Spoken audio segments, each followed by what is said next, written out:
prioritize me over your mother. Get to the family gathering now. His angry voice echoed through the quiet funeral hall. Everyone looked at me in surprise. Please, John, just let me say my final goodbye to my mother. No, get here now. If you're not here in an hour, I'll divorce you. Divorce is something I would welcome. However, I didn't want to worry my father, who is already grieving the loss of his wife. You hear me? 1 hour. Wait, hold on. The call abruptly ended. As I held my head in frustration, my father spoke up. What was that? His body was trembling. Has he always treated you like this? Well, Yes, Dad always acts high and mighty towards Mom. Emma spoke up for me. Hearing this, my father's expression turned from anger to a stony calm. I see. Then, let's give him what he wants. He said that coldly. My name is Laura, and I'm a 48-year-old homemaker. Right now, I live with my husband, John, just the two of us. I met John back when we were students. Hey, I like you, Laura. Will you go out with me? He confessed his feelings to me when we were high school classmates, and that's when we started dating. We continued our relationship through college, and when we became working adults, we decided to get married. I'll cherish you forever, Laura. So, will you marry me? John proposed to me like that. Then, at his urging, I decided to become a homemaker instead of getting a job. Fortunately, I love doing housework and don't have any particular hobbies, so I don't spend much money. John always looked satisfied with that. Laura, you're really the ideal wife. Just hearing that made me very happy. Soon after, I got pregnant with our daughter, Emma. Both John and I, as well as our parents, were overjoyed. Mom, let me help. My daughter, Emma, grew up to be a kind child who would follow me around, trying to help. Gradually, her kindness extended beyond me to others as well. If she saw someone in trouble, she would actively offer help. She had a strong sense of justice too, often confronting bullies head-on and coming home covered in dirt. You were really a tomboy back then. I kind of remember. Sorry for causing so much trouble. My proud daughter, Emma, grew up and left home when she got married. Since then, it's just been John and me. One day, while I was cleaning as usual, the intercom rang. Oh my God, here we go again. I checked the monitor and, as expected, it was John's mother, Mary. I sighed as I opened the front door. How long does it take to open the door? You're really slow. Mary complained as soon as the door opened and walked in. She marched into the living room, turned on the TV, and asked for coffee. I sighed again at the sight. I've always been troubled by Mary's unannounced visits. You're still bad at cleaning and doing laundry. You're really a useless daughter-in-law. And she always complains about my housekeeping. This has been going on for years. Mary dotes on John and sees me, her daughter-in-law, as an enemy. That's why she constantly criticizes me. Maybe it's because you can only give birth to daughters. Mary is also not happy that I've only had Emma. It's really a disgrace not to have a male heir. Even though there's nothing specific to inherit, Mary uses this to berate me. I suffer from secondary infertility. No matter how hard I tried, I couldn't have another child. Mary nags about this constantly. I always listen to her snide remarks in silence. I used to argue back. Shut up. Just listen to me. But she'd just yell and throw things at me, so I started keeping quiet. Honestly, I don't want to let her into the house. However, if I don't, she rings the intercom repeatedly and starts shouting. In the end, I feel bad for the neighbors and let her in. You married into this family. You have to obey us. Then Mary stays for hours before finally leaving. She's finally gone. I sigh with relief, only to make eye contact with a neighbor through the front door. Isn't that John's mother? Are you okay? Oh yes, I'm fine. I'm sorry for the noise. It's okay. Don't worry about it. Kind neighbors sometimes listen to my complaints or visit when Mary is here to help me out. Mary cares about appearances, so she doesn't harass me when others are around. If you need anything, just let me know. Your granddad helped me a lot. This house is built on land that belonged to my grandfather, and my father built the house. If you make a copy of the key without permission, I'll kick you out. The house is in my father's name, and he made it clear to John that his parents can't have a key. With the support of my neighbors and parents, I managed to maintain some peace of mind. I really wish John would take my side. Mary came over again. So what? I wish she'd tell us before she comes, and she always complains about my housekeeping. Can you please tell her to stop? John made a face. Here we go again. Why? Mom's doing it for you.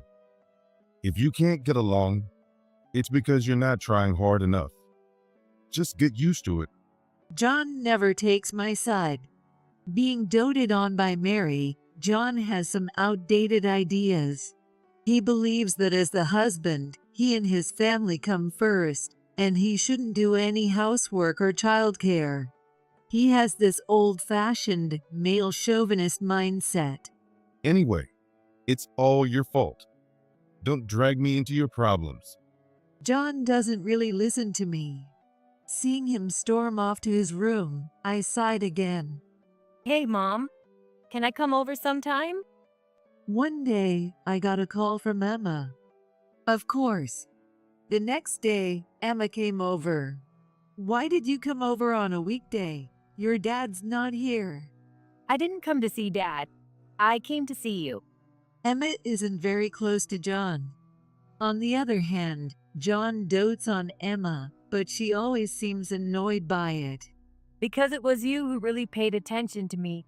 Besides, I can't like people who bully my favorite mom. Emma has always cared about me. So what brings you here today? Mom, have you thought about divorcing Dad? I froze at Emma's words. Seeing my reaction, Emma started to speak with a wry smile. You don't talk about yourself because you don't want to trouble Grandpa and Grandma, right? That was true. At first, I thought about consulting my parents. However, my mother has a chronic illness and has been in and out of the hospital for years. So I hesitated to bring it up with them. Now both my husband and I are earning enough, and we can support you. So why don't you get a divorce from Dad and live together? Her words made me pause and think. Certainly, there was Mary, who enjoyed tormenting me, and her husband, Kevin, who acted like he didn't notice. And then there was John, who never helped me, and whom I had finally stopped loving. I wanted to be free from them. Are you sure? Won't it be a burden for you? It'll be totally fine. Let's live together. Emma said with a smile. Her words made me feel relieved. However, I knew I couldn't get a divorce right away. I decided to take my time and prepare for it. But those plans were suddenly disrupted. What? Mom is hospitalized? My mother had to be hospitalized again. This time, it seemed quite serious. Hearing my father's distressed voice, I pleaded with John. I want to go to my parents' house. What? No way. If you go back home, who's going to do the housework? But this time it might be really serious. No. You're my wife now, so cut ties with your family. John was adamantly against me going back to my parents' house. Since getting married, I could only visit my parents once a year. And that was only because Emma begged to go see my family. As I was wondering what to do, I got a call from Emma. Grandpa told me about Grandma. Yes, but I get it. Let me talk to Dad. Emma seemed to understand without me having to say everything. I handed my phone to John without hesitation. John initially looked suspicious, but his expression changed to a smile when he realized it was Emma. If Emma's asking, I guess I'll allow it. After talking to Emma for a bit, John reluctantly gave his permission. I quickly packed and got into Emma's car when she came to pick me up, heading to my parents' house for the first time in a while. Really? Dad makes me so mad. Emma said that angrily while driving. I smiled wryly, but I couldn't stop worrying about my parents. Mom, you might not want to think about this now, but you should seriously consider the future. I nodded at her words. Even though my mother was in danger, John was only thinking about himself. I simply couldn't live with him anymore. I resolved to go through with the divorce. When we rushed to the hospital, my mother was already unconscious, and my father looked completely exhausted by her side. Oh, Laura and Emma, you came. Dad, I knew this day would come eventually. my gentle father had always been concerned about me. Seeing him so weak, I regretted not coming sooner. I'll stay here for a while. I'll be with you, Dad. I've taken some time off work. I'll do whatever I can, Grandpa. Thank you both. After that, I spent my days taking care of my mom and supporting my dad. Even though I was taking care of her, she was unconscious, so all I could do was talk to her. So what I focused on was supporting my father. Then the inevitable moment came. When are you coming back? I got a message from John. Checking my notifications, I saw several messages. Apparently, Mary was doing the housework while I was away. There's a family gathering coming up, so come back soon. My mom is critically ill, so I can't go. When I replied, John called me. Enough of this. Not only are you abandoning your duties as a wife, but now you're refusing to attend the family gathering? This is ridiculous. I'm not joking. What is this gathering anyway? Apparently, one of his relatives was getting married. They were gathering to celebrate, but it was a relative whose name I didn't even recognize. I couldn't leave my parents to go back for someone like that. I can't. I want to stay with my parents. No, that's an order. With that, John hung up immediately. I sighed deeply. Mom, Grandma. Emma came rushing in. That day my mother passed away. Soon after, her funeral was held. Despite her chronic illness, my mother was kind and knowledgeable. She was loved by many, and not only our relatives, but also many others came to pay their respects. Dad didn't come, did he? No, he didn't. I had informed John about the funeral. However, he chose not to attend. As the funeral proceeded quietly, my phone rang with a call from John. Normally, I would have stepped outside to take the call, but seeing who it was, I gasped. John had specifically called me. As I was debating what to do, Emma, who was beside me, seemed to have an idea and gave me instructions. Put it on speaker. Hearing that, I guessed what Emma had in mind. She likely wanted to expose John's behavior to everyone present. So I deliberately answered the call on speaker in front of everyone. Hey, I'm at a funeral right now. What are you doing? All the other relatives are gathered here. John yelled, and I instinctively fell silent. People around me looked curiously, but when I put my finger to my lips to signal for silence, They seemed to understand, and the room fell quiet. Today is a family gathering. Get here now and help Mom. Don't be unreasonable. It's my mother's funeral. Prioritize me over your mother. Get to the family gathering now. His angry voice echoed through the quiet funeral hall. Everyone looked irritated at John's incredibly selfish remarks. Please, John, just let me say my final goodbye to my mother. No. Get here now. If you're not here in an hour, I'll divorce you. Divorce is something I would welcome. However, I didn't want to worry my father, who is already grieving the loss of his wife. You hear me? 1 hour. Wait, hold on. The call abruptly ended. What was that? As I held my head in frustration, my father spoke up.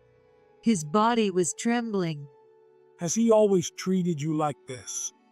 Well, Yes, Dad always acts high and mighty towards Mom. Emma spoke up for me. Hearing this, my father's expression turned from anger to a stony calm. I see. Then let's give him what he wants. He said that coldly.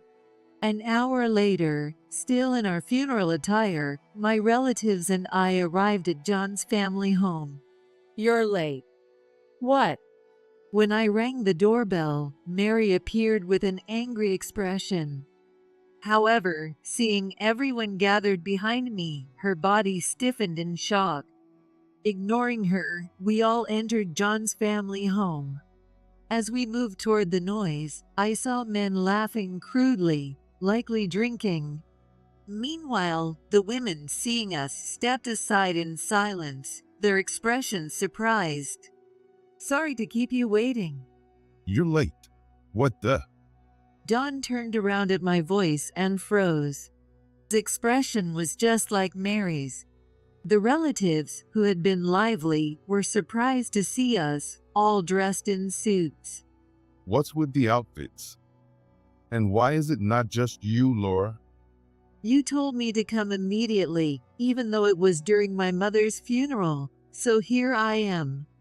Since there was something more important than my wife's funeral, we all decided to come. We smiled at John. But no one's eyes were smiling.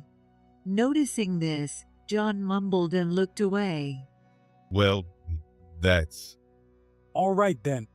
Would you mind telling us why you called Laura away? What right did you have to take her away from the important moment of saying her final goodbye to her beloved mother? Though my father was smiling, the pressure he exerted was terrifying.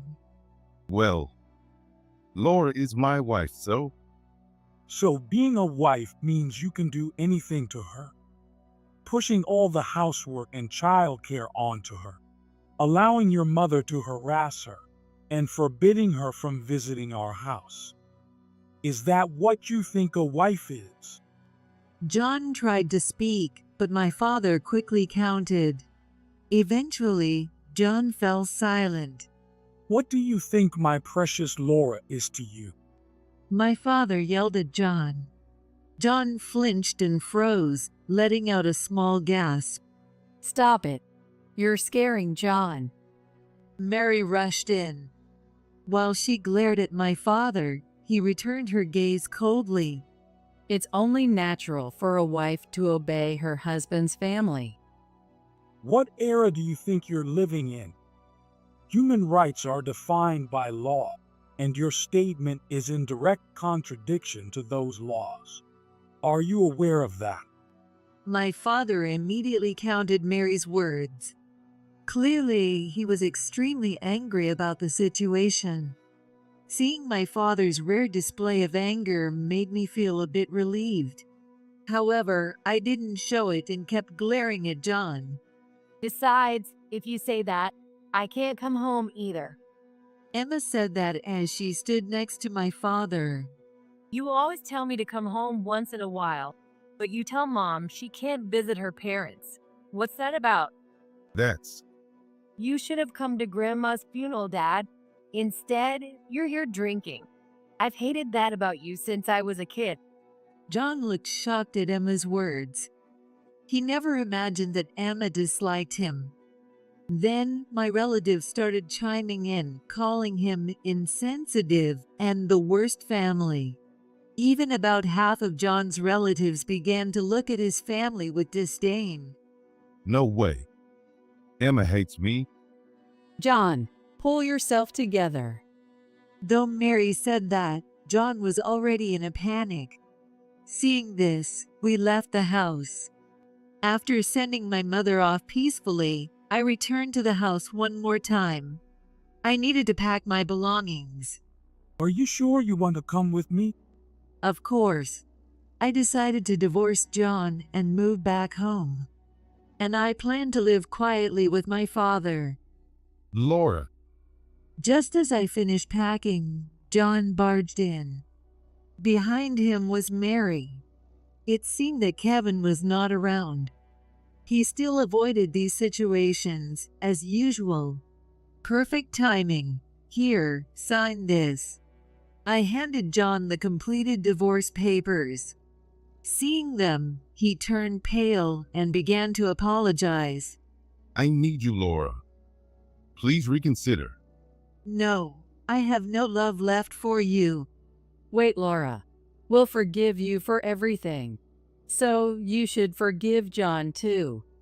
Something snapped inside me at Mary's words. Who do you think you are to forgive anyone? What? I don't need your forgiveness for anything. Mary flinched as I suddenly yelled. Ignoring her, I began to let out everything I had been holding in. Even though I repeatedly told her to call ahead, she always showed up unannounced, and I hated it. Every time she complained about my housekeeping, it made me uncomfortable. Whenever I went to Mary's house, she treated me like a maid and never gave me a break. I directed all my pent-up frustrations at John and Mary. Why on earth should I need your forgiveness? Well, If anything, it's you who should be asking for forgiveness. You should be saying, I'm sorry for staying at your house for hours without notice, complaining about everything, and treating you like a maid. Mary fell silent at my words. Well, maybe it was because my father was standing next to me, glaring with a cold smile.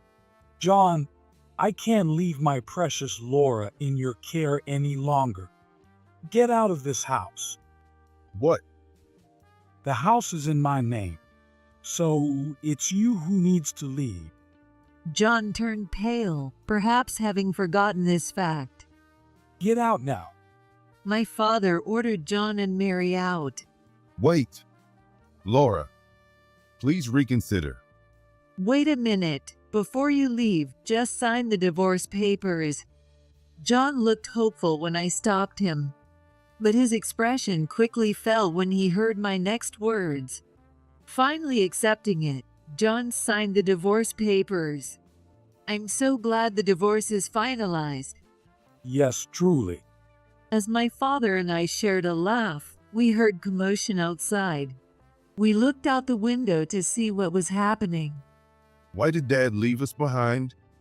It seemed they had come in a car driven by Kevin.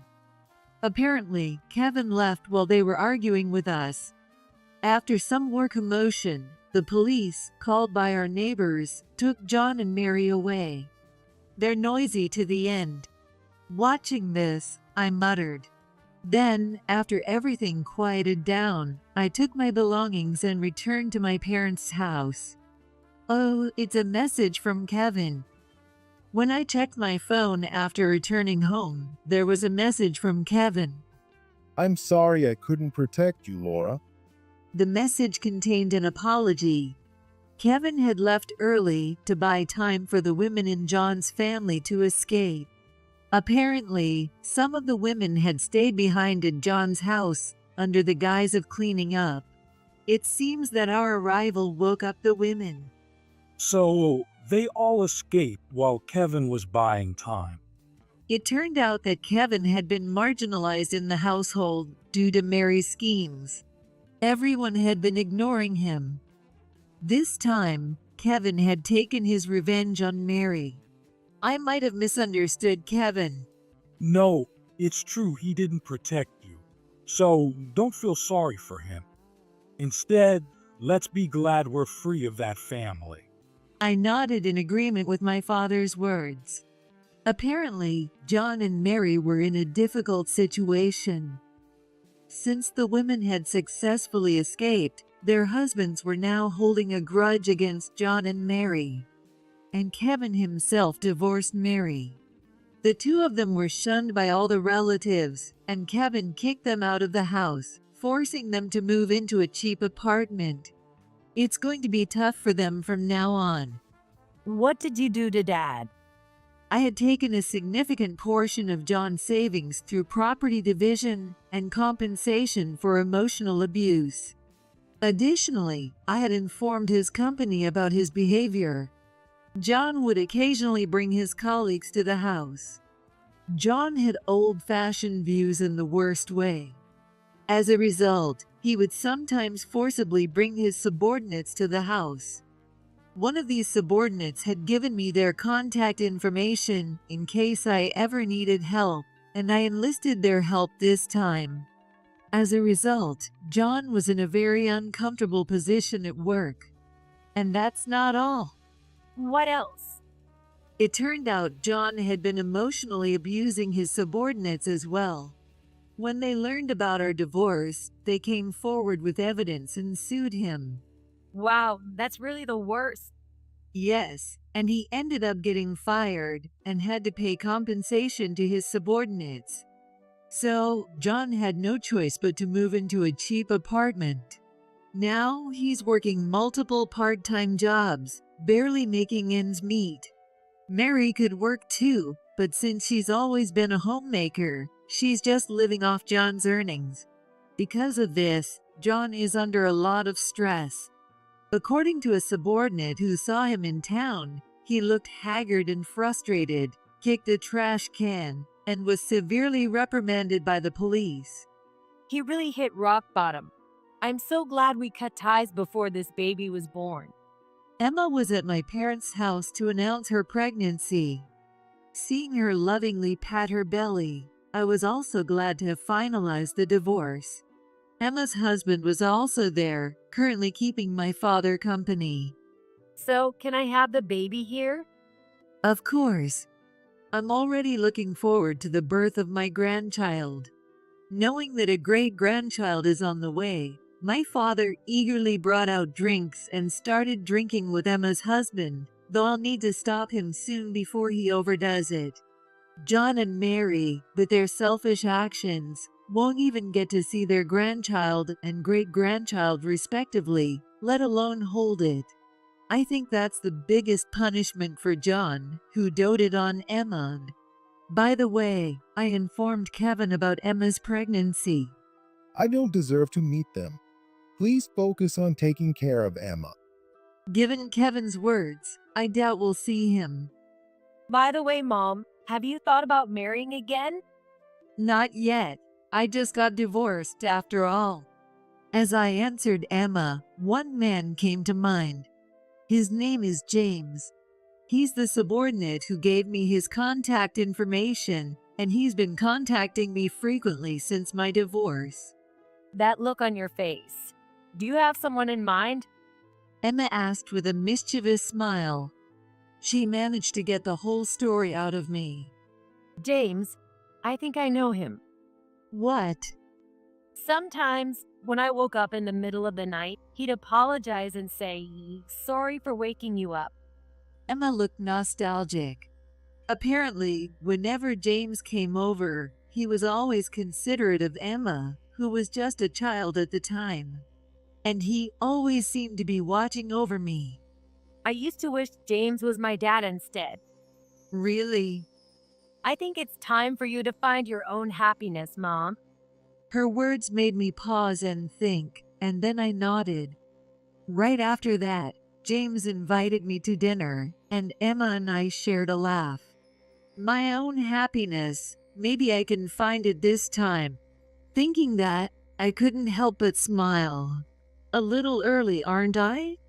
A year later, I arrived early for a meeting and wondered how to pass the time. Laura, What? I turned around at the voice to see a disheveled John. He stumbled towards me. it's been really tough since then. I realize now how important you are to me. I see, I replied coldly, keeping my distance from John. And I heard that Emma had a baby. Hearing that, I felt a surge of anger, wondering how the news had leaked. Emma is currently busy taking care of her newborn. I can't let John disrupt her life. So what? It has nothing to do with you. Yes, it does. If you and I get back together. That's out of the question. At that moment, someone put an arm around my shoulder. Looking up, I saw James glaring at John. You, James? My subordinate? Not anymore. I'm your former subordinate, and I'm now in a serious relationship with Laura.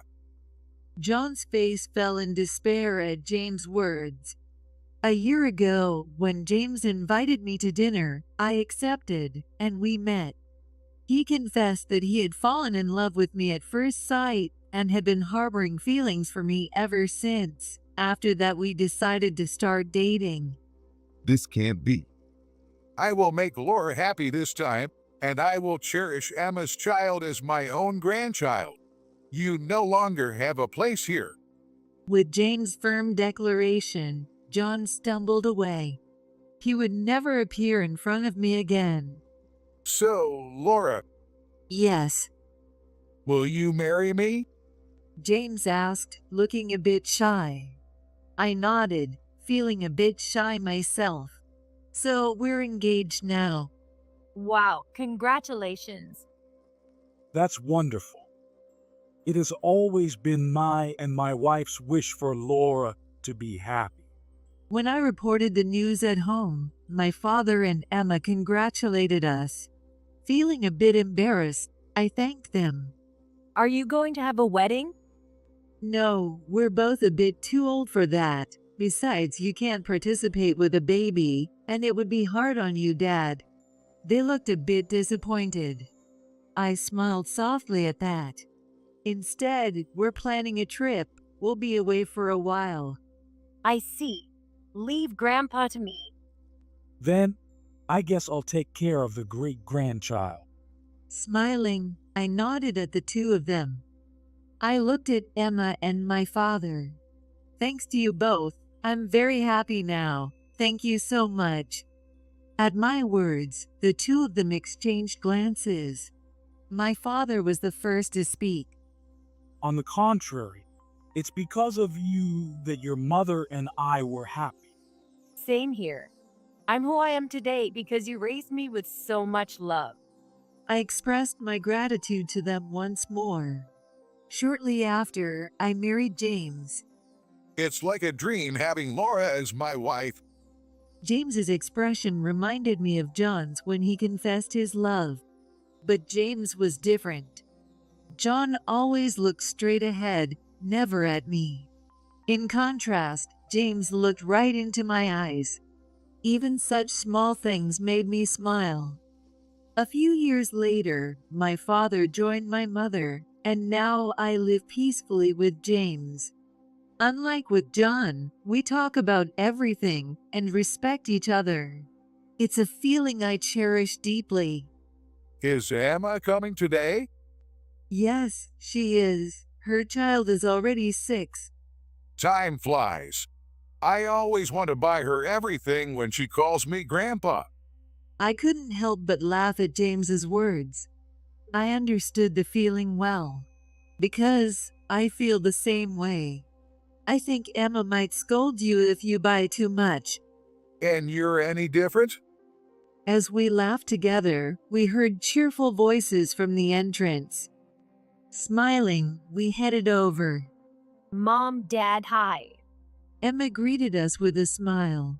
Moments later, our 6-year-old grandchild jumped into James's arms, making him stagger.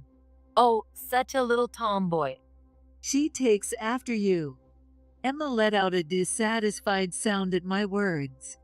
When I burst out laughing, everyone else did too. I thought to myself that I wanted to protect these smiles forever.